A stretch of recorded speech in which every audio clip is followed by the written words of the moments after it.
Vamos a compartir una porción de la Escritura en el nombre del Señor Jesucristo. Gracias al Señor por esta mañana. Comienzo de semana en la presencia de nuestro Dios. La mejor decisión. Vamos a considerar algunas porciones de la palabra con respecto a la obra de Dios en cada uno de nosotros. La obra de Dios, como sabemos, tiene distintos enfoques. Hay una obra que es evangelística, hacia la necesidad de la humanidad, y está muy bien, es necesario y fue una de las instrucciones para la iglesia, la evangelización. Pero también, desde otro enfoque, la vida de los hijos de Dios es una vida de aprendizaje, de preparación. Llegamos al Evangelio con una idea, con una formación, con una cultura, y luego, por medio de la palabra de Dios, Dios empieza a mostrarnos cuál es la forma que a Él le agrada. Eso está en la palabra de Dios. Pero también hay un trato de Dios con cada uno de nosotros. Ya hemos visto acerca de cuando la Biblia habla del Dios de Jacob, el Dios que transforma nuestra vida. Y ya sabemos lo que Dios usó para con Jacob, ¿verdad? Su familia. Y así también con cada uno de nosotros. Vamos a ver un par de ejemplos esta mañana. Precisamente podemos comenzar con el libro de Génesis, capítulo 28.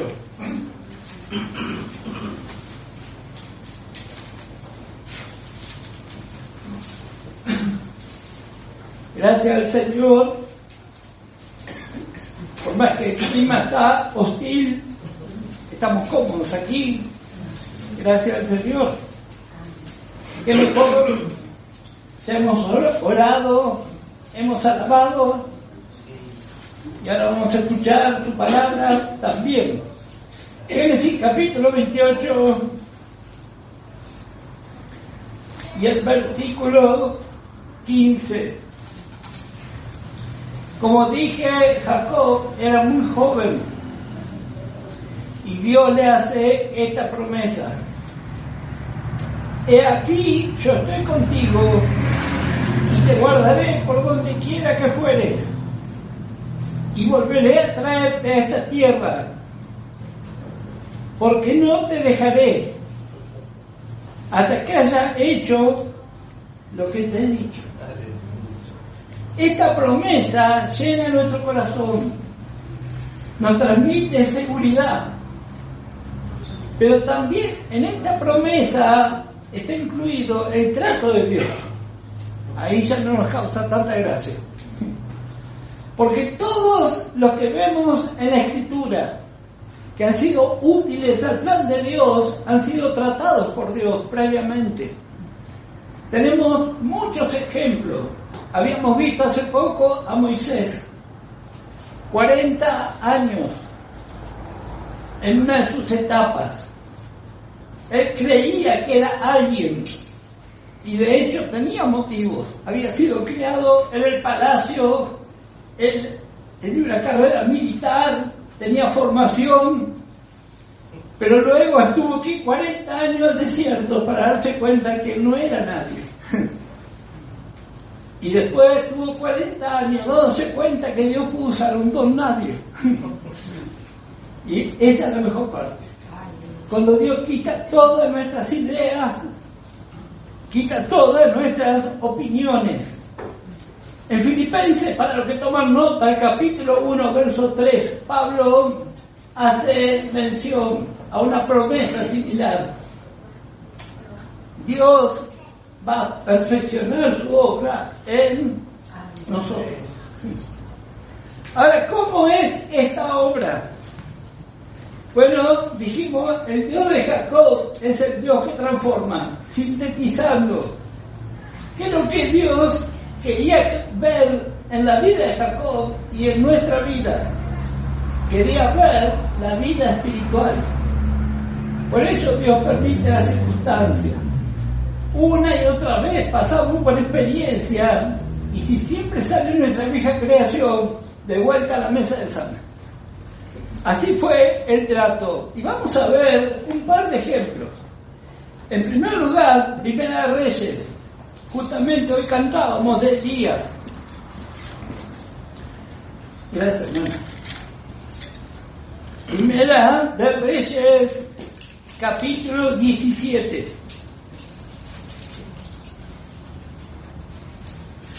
Entonces, versículo 1. Elías Tisbita, que era de los moradores de Galaad, dijo acá: vive Jehová, Dios de Israel, en cuya presencia estoy, que no habrá lluvia ni rocío en estos años, sino por mi palabra. Y vino a él palabra de Jehová, diciendo: apártate de aquí y vuélvete al oriente, y escóndete en el arroyo de Kerit, que está frente al Jordán. Beberás del arroyo, y yo he mandado a los cuervos que te den allí de comer. Y él fue e hizo conforme a la palabra de Jehová, pues se fue y vivió junto al arroyo de Kerit, que está frente al Jordán. Y los cuervos le traían pan y carne por la mañana y pan y carne por la tarde, y bebía del arroyo. Pasados algunos días se secó el arroyo, porque no había llovido sobre la tierra. Vino luego a él palabra de Jehová diciendo: levántate, vete a Sarepta de Sidón, y mora allí, y aquí yo he dado orden así a una mujer viuda que te sustente. La vida de preparación. Dios siempre llamó a personas comunes, igual que usted y que yo. Y es muy interesante cómo Dios obra. Él sabe la forma en que va a tratar con nuestra vida. Este era un tiempo de gran apostasía. Cuando los profetas hablaban, recordaban que Dios aún vivía. Porque era tal la decadencia que había que recordarle al pueblo de Dios que Dios estaba vivo.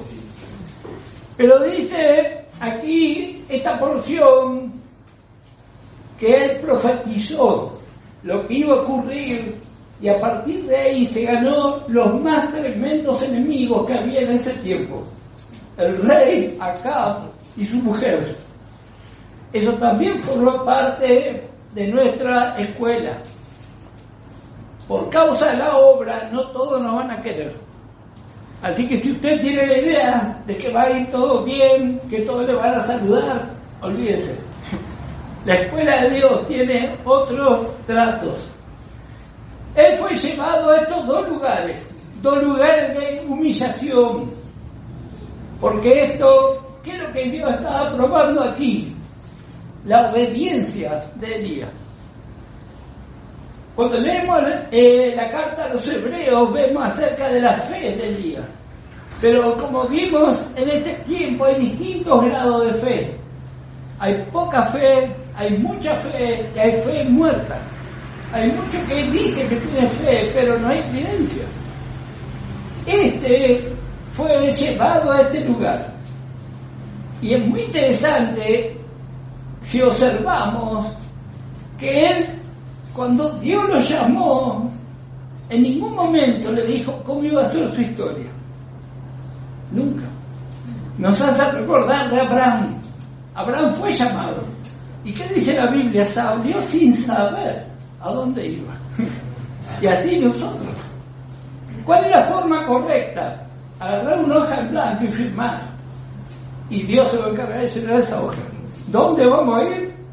¿Qué va a pasar? Y Elías recibía órdenes concretas para cada momento. Si usted observa, Dice el versículo 2, vino a él palabra de Jehová y le dijo.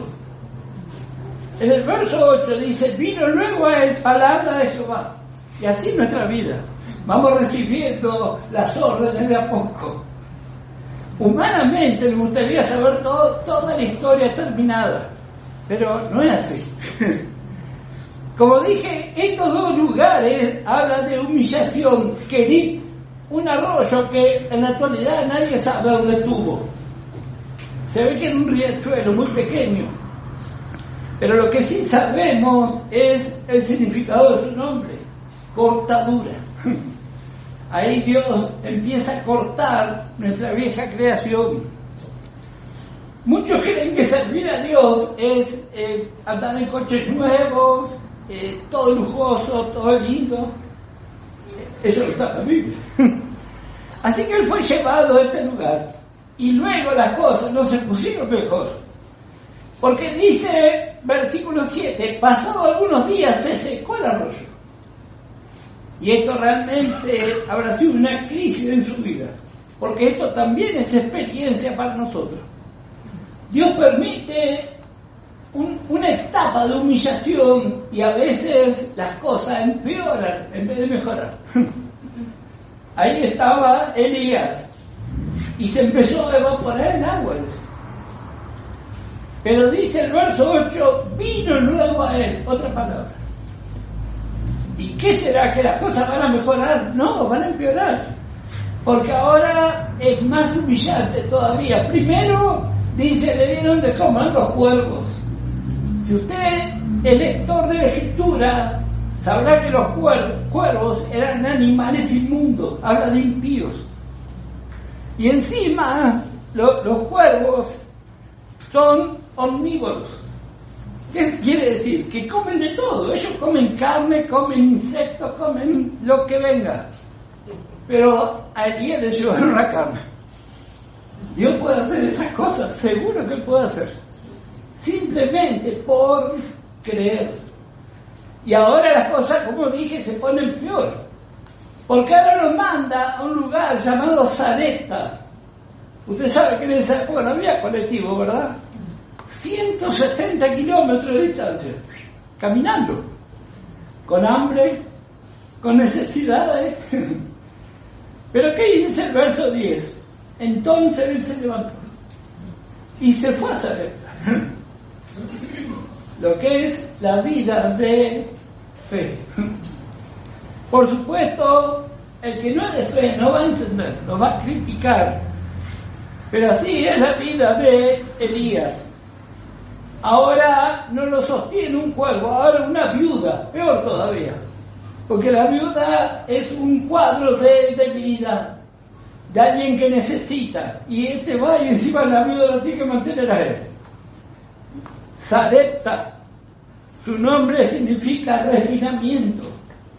Así que usted y yo trabajamos para el Señor, pero mientras tanto Dios nos está transformando también. Otra versión dice piedra de afilar. ¿A quién le gusta estar en ese lugar? Bueno, así es esta escuela, la escuela de preparación. Es un camino de soledades, porque Elías andaba solo por ahí. Luego, justamente cantábamos esa porción cuando él estuvo solo bajo el enebro, solo. Y eso tiene que ver con nuestra vida de preparación. Ahora sí, si recordamos, hace poco estudiamos el libro de Jeremías. Vamos a ver qué dice el capítulo 18. Jeremías 18, verso 3. Y descendí a casa del alfarero. Y aquí que él trabajaba sobre la rueda. Y la vasija de barro que él hacía se echó a perder en su mano. Y volvió y la hizo otra vasija, según le pareció mejor hacerla. Entonces vino mi palabra de Jehová diciendo: no podré yo hacer de vosotros como este alfarero o casa de Israel, dice Jehová. He aquí que como el barro en las manos del alfarero, así sois vosotros en mi mano, oh casa de Israel. ¿Qué es lo que encontramos aquí? Este es el lugar donde Dios obra. No es en los monasterios, no es en los institutos bíblicos, es en la casa del alfarero. Ahí estaba la obra. Y dice, él trabajaba, dice. Y la vasija de barro que él hacía se echó a perder en su mano. Dispensacionalmente ya sabemos en qué habla esta porción. Habla de la ley y la gracia. Pero en cuanto a lo personal, esto habla de lo que Dios está haciendo en nuestra vida. El barro se echó a perder, pero no lo descartó. Miren lo que dice aquí. Dice, y la vasija de barro que él hacía se echó a perder en su mano y volvió y la hizo otra vasija. El mismo barro. Esto es la transformación que Dios hace en nosotros. Esto se llama gracia. ¿Cuántas veces hemos sido cambiados nuevamente? Nos echamos a perder. Dice la Escritura, ustedes deberían ser ya maestros, dice, todavía están con la leche, dice. El libro de Hebreos dice así. Así que vemos aquí este otro cuadro. ¿Dónde es esto? En la casa del alfarero. Qué hermoso si realmente entendemos lo que Dios está haciendo. Cómo la obra de la cruz va transformando nuestras realidades. En la casa, tanto en la casa natural como en la casa espiritual de la iglesia, los dos lugares Dios está obrando. Y ahí es donde aprendemos. Aprendemos que el Evangelio no es solamente una teoría. Y no hay un lugar donde estemos más sueltos que en nuestra casa. Ahí andamos cómodos, andamos en ojota, ni nos peinamos, porque estamos en casa. ¿Y qué quiere decir eso? Que todos los que están ahí saben cómo soy yo. Y yo sé cómo son los demás. Es la intimidad. Bueno, ahí es donde Dios está trabajando. A veces decimos, bueno, en mi casa yo hago lo que quiero. No, porque ahí Dios está haciendo lo que corresponde para transformarnos. Hay prueba nuestra paciencia, prueba nuestro amor, prueba si aprendemos a callarnos. Todas esas cosas tienen que ver con la convivencia en los hogares. Como siempre digo, cada vez que tenemos el caso de un matrimonio que se rompió, si empezamos a investigar, faltó fe.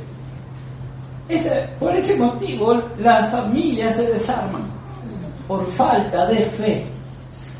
Y ahí es donde Dios está obrando. Dice, vete a casa del alfarero y allí le haré oír mis palabras.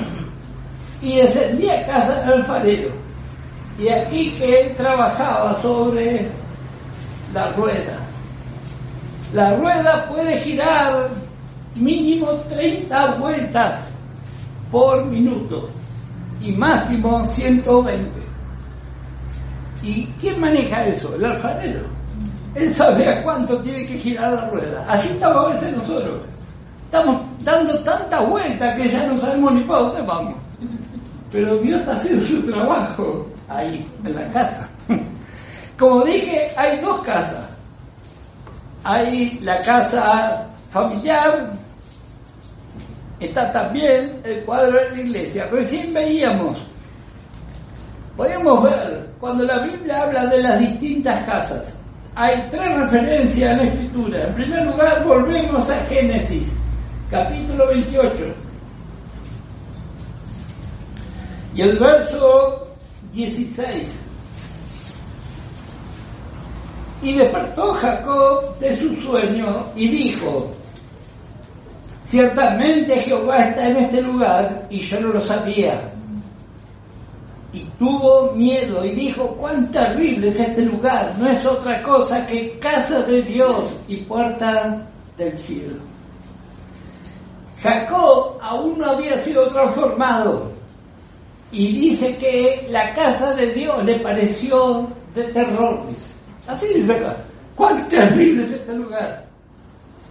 Bueno, así muchas veces, hasta que no crecemos, pensamos que la iglesia es algo terrorífico, no queremos ir. Pero una vez que empezamos a entender, no me quiero perder un culto, quiero escuchar la palabra, quiero tener comunión con los hermanos. Jacob dijo así: ciertamente Jehová está en este lugar y yo no lo sabía. Y tuvo miedo y dijo: cuán terrible es este lugar, no es otra cosa que casa de Dios y puerta del cielo. Creo que todos nosotros en algún momento también dijimos así. En el libro de Hebreos capítulo 3, Hebreos capítulo 3 y el versículo 6.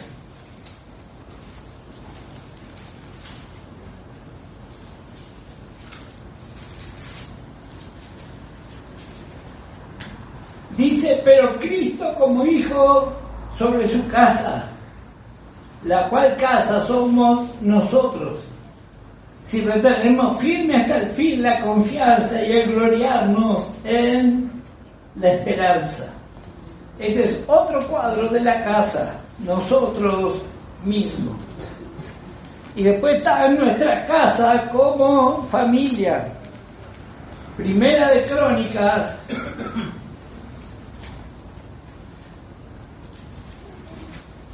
capítulo 17.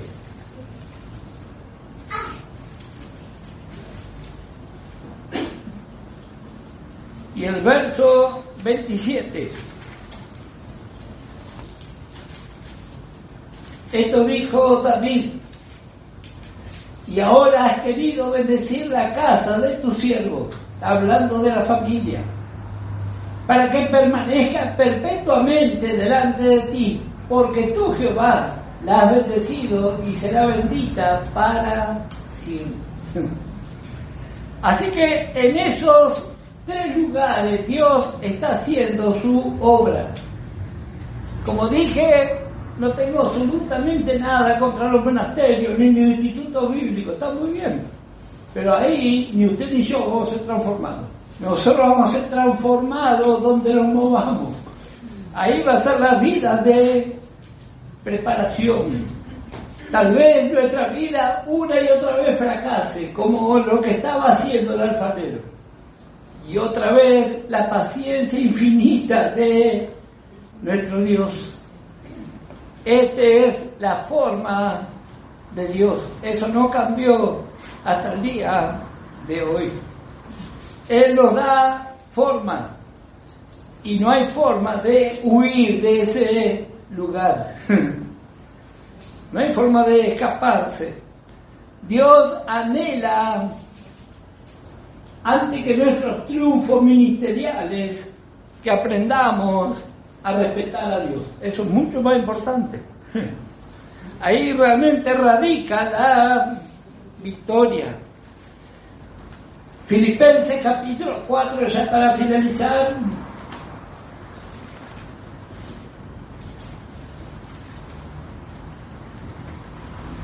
Dios no descarta a nadie.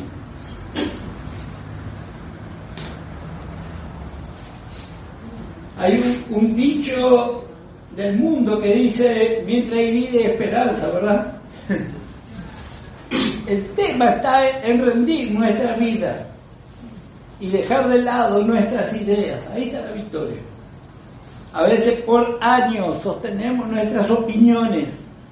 Bueno, entonces seguimos dando vueltas. Pasan los años, no fuimos a ningún lado. Tenemos que haber avanzado espiritualmente, pero no avanzamos, porque todavía estamos ahí en la rueda dando vueltas. Bueno, pero gracias al Señor, si dejamos que Él haga su trabajo. Pablo dejó que Dios haga su trabajo. Él aprendió. Filipenses capítulo 4 y el versículo 11. Pablo, como sabemos, era alguien que en lo natural era alguien de mucho dinero. Su papá era dueño de una ciudad. Sin embargo, él aceptó la forma de Dios desde el principio nomás. Cuando él fue llamado, él le dijo: ¿qué querés que haga? Así comienza la obra en la vida de un vencedor. Y él llegó a decir lo que dice aquí el verso 11: no lo digo porque tenga escasez, pues he aprendido a contentarme. Eso a veces lleva años. Elías seguramente le daría cierta cosa que un cuervo le traiga esa comida. No había freezer, no había supermercado. ¿Cómo vendría esa carne? Bueno, eso también forma parte de nuestra experiencia, de dejar de lado nuestros gustos personales. Pablo dice: he aprendido a contentarme cualquiera que sea mi situación. A veces es fácil leerlo, ¿verdad? Pero ¿qué pasa cuando las cuentas son impagables y hay solamente la heladera desenchufada, porque no tiene ni sentido enchufarla? Bueno, eso es la escuela del Señor. Pablo dice: sé vivir humildemente y sé tener abundancia. Los dos puntos donde los creyentes fracasamos. Algunos, cuando viene la prueba de la necesidad, viene el fracaso. Y algunos en la abundancia, al revés. Pero Pablo aprendió. Dice: sé vivir humildemente y sé tener abundancia. En todo y por todo estoy enseñado. ¿Cuántas veces habrá dado vueltas sobre lo mismo? Dice: así para estar saciado como para tener hambre, así para tener abundancia como para padecer necesidad. Todo lo puedo en Cristo que me fortalece.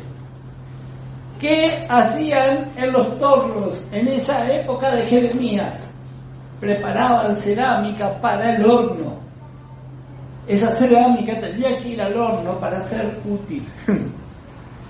Y esa parte nos gusta menos todavía, ya que está dando vuelta,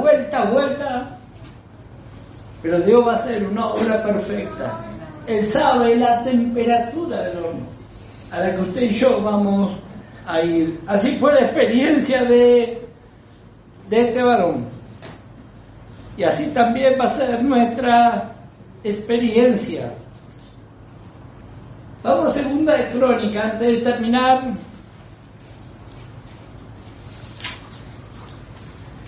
Siempre me llamó la atención esta porción de Elías. Los cuervos obedecieron. No fueron ni a la primaria, pero obedecieron a Dios. Y los cuervos sabían dónde tenían que ir. Mire qué bicho inteligente. A veces nosotros no sabemos dónde tenemos que ir. Ellos tenían, no había GPS tampoco, pero ellos sabían dónde estaba Elías. ¿Y esto de qué habla? De quedarnos en el lugar que Dios nos dijo que estemos. Esto parece algo simple, pero es muy profundo. Hay muchos que destruyen matrimonios por no quedarse quietos y esperar la obra de Dios. Otros se van de las congregaciones. Si Dios dijo así, así va a ser. Elías estaba ahí, en esa situación, totalmente expuesto. Seguramente tenía un conflicto en su mente. Nos hace recordar de la experiencia de Jonás. ¿Qué le pasó a Jonás? Él era un profeta. Y Dios le dio una instrucción y él entró en un conflicto total. Porque donde lo mandó, en primer lugar, es el primer profeta que es enviado a un país extranjero. Ya había algo raro ahí. Lo mandó a predicarle a unos salvajes terribles. Y entró en conflicto. ¿Y cuántas veces usted y yo entramos en conflicto también? ¿Será que escuché bien? ¿Será que estoy en el lugar correcto? Se está secando el arroyo también. ¿Será que va a venir el cuervo hoy? ¿O perdió el rumbo? Ahí estaba Elías, en el lugar que Dios le dijo que tenía que estar. Dios sabe nuestros lugares, Él nos manda a estos lugares. Y ahí por la fe quedamos quietos también. Segunda de Crónicas, capítulo 20. Dice el versículo 1, nos cuenta qué era lo que pasaba. Pasadas estas cosas, aconteció que los hijos de Moab y de Amón, y con ellos otro de los amonitas, vinieron contra Josafat a la guerra.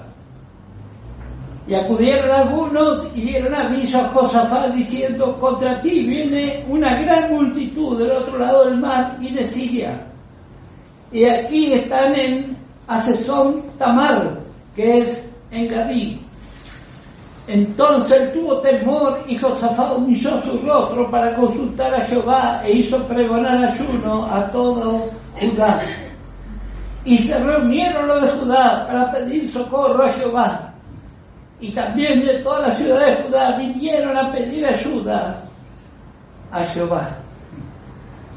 Qué actitud sabia ante la necesidad, saber dónde tenemos que recurrir. Versículo,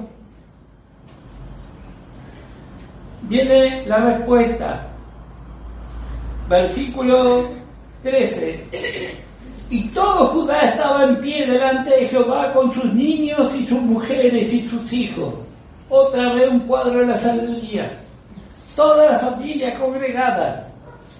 Y estaba allí Hazael, hijo de Zacarías, hijo de Benaya, hijo de Jehiel, hijo de Matanías, levita de los hijos de Asaf, sobre el cual vino el Espíritu de Jehová en medio de la reunión y dijo: oíd Judá todo, y vosotros moradores de Jerusalén, y tú rey Josafat, Jehová os dice así: no temáis ni os amedrentéis delante de esta multitud tan grande, porque no es vuestra la guerra, sino de Dios.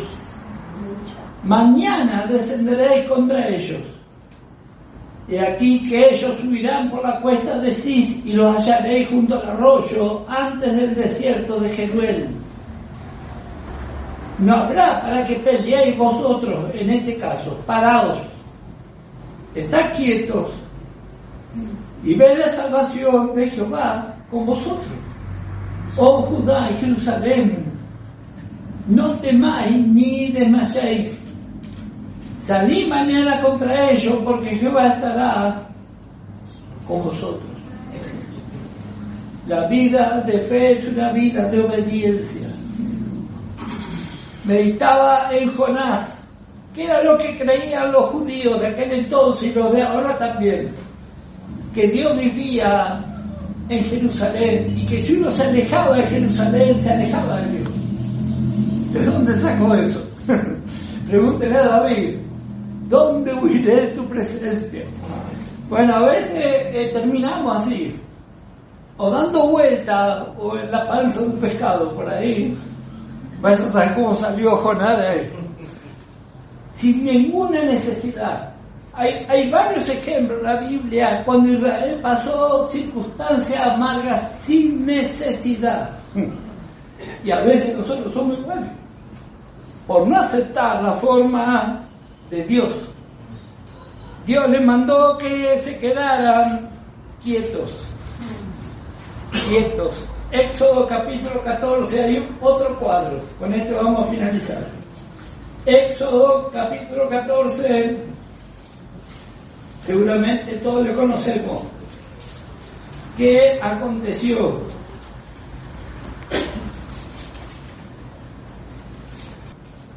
Y el versículo 9. Israel salió de Egipto y comienza la circunstancia.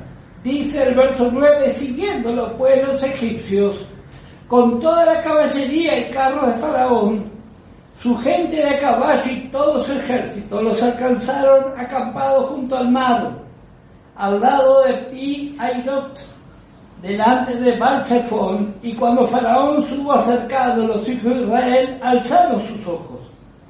He aquí que los egipcios venían tras ellos, por lo que los hijos de Israel temieron en gran manera y clamaron a Jehová, y dijeron a Moisés, ¿no había sepulcros el egipcio que nos ha sacado para que muramos en el desierto? ¿Por qué has hecho así con nosotros, que nos has sacado de Egipto? ¿No es esto lo que te hablamos en Egipto diciendo, déjanos servir a los egipcios?